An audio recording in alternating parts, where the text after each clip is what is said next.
Panahon na ba para mabago at magbago ang Maynila? Kasama po natin ngayon ang tumatakbong mayor sa lungsod ng Maynila, Mayor SV Sam Versosa. Hi! Maraming salamat, Nay Ogie. Congratulations muna dahil talagang pumapalo ka ngayon sa survey, ha? Opo, Nay.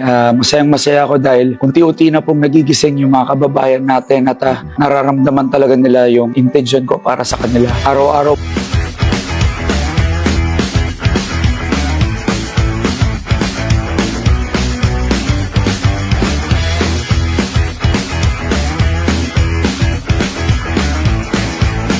Kung sabi ng kalaban mo, imposible ron yung 2,000 na ibibigay mo sa senior citizen. Imposible? Posible yun. Alisin mo lang yung corruption eh. Pwede mong gawin yan. 25 billion ho ang budget natin a year sa Maynila. Sinabi ni Isko Moreno na nung panahon ng pandemya, parang wala naman kayo doon. Hindi naman kayo nakita sa Maynila, di ba? Parang tawag pa sa'yo Superman. Tapos nagpakita ka ng resibo. Nakisali naman yung isa. Si Maria. Si Superman. Bumaba ng bigas at nilata. Sige lang ang tanong namin mga taga-Maynila. Nasaan kayo yung pandemya? Thank you sa inyo, front row. Thank you sa inyo, front row. Mga taga front row, maraming salamat sa inyo.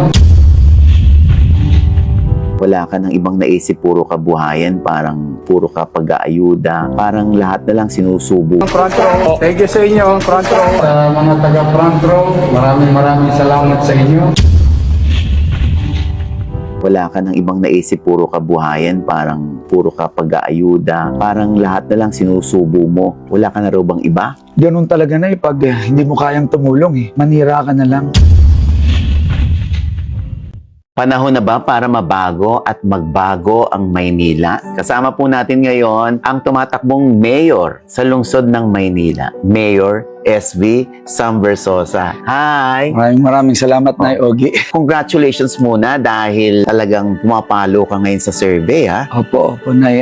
Masayang-masaya ako dahil unti-unti na pong nagigising yung mga kababayan natin at nararamdaman talaga nila yung intention ko para sa kanila. Araw-araw po akong umiikot na Bawat iskinita sa Maynila, pinupuntahan ko. From 1st District hanggang sa pang-anim na distrito. Sinusuyod ko po yan at talagang nararamdaman po nila yung malasakit ko sa kanila. At karamihan doon, sinasabi nila, ikaw lang ang nakapunta rito sa lugar namin. Ikaw lang for 25 years, for 20 years. Ang laki ng Maynila, hindi naman lahat yan na susuot ng mga tumatakbo. Tama po kayo, 896 barangays. So talagang kulang nga isang taon kung talagang one barangay per day lang ang pupuntahan mo. Pero ako po, sinusuyod ko kahit 5 to 10 barangays per day. Iniikot ko siya, pina-house to house ko. Doon ko nalalaman yung mga tunay na hinaing at mga problema ng mga kababayan natin. Kasi paano mo susolusyonan yun kung hindi mo alam mismo yung kalagayan nila? Kaya talaga hanggang sa pinakadulo, hanggang maabot ko yung dagat, pinakadulo ng Baseco, pinakadulo ng Isla Puting Bato,